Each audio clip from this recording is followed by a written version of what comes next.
You spend £500 on a tool that promises no heat damage, and your hair still feels like something is off? It's not the tool, it's the one thing you're doing every single time you use it, and nobody has told you what that is. The temperature on that tool is lower. That part is fine. But when it comes to the heat damage, temperature is only half of the story. The other half is every second your hair sits on the heat, that exposure is accumulating and it does not reset. It adds up. Think of it like a sunburn. You do not burn from 1 second sitting on a sun. You burn from total time spent outside. Hair works the same way. And that is the part nobody's talking about with Airwrap. Here is what actually happens every time you use it. You wrap the section around the barrel and you hold.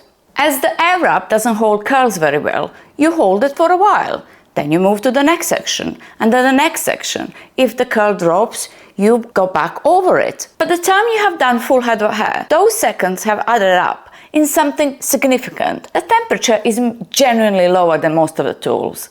That is the real advantage. But the lower temperature with long hold repeat across full head of hair, it's not the same as no damage, it's just a slower damage. So yes, it can damage your hair, but tool is not the problem, your technique is. And that is exactly what I'm going to show you. Here is the thing, the Airwrap has a feature most people ignore completely. And it is a reason why tool is worth £500. No other heat tool has it built in. It's the cool shot. Think of it like a chocolate. Heat melts the chocolate. You pour it into a shape, and cooling is what sets the shape. The hair works in the same way. Heat softens the hair, the barrel shapes it, but the curl is not finished yet. It's still soft. It is only when you cool it, the shape will be locked in. The cool shot is what is finishing the job. The moment the section is styled, switch it to the cooled air and hold it until the curl is completely cool. Non-negotiable. Use it every single section. Now, if you don't want to sit there and cool every single section, it will take a bit longer time, you can clip it instead. The moment it leaves the barrel, roll it back up and clip it against your head. Let it cool completely, then release. Same results, hands-free and shorter time. And if you want both, cool shot first, then clip it. You will get very tight, long-lasting curls. For anyone who wants the curl to hold all day, that combination is the winner.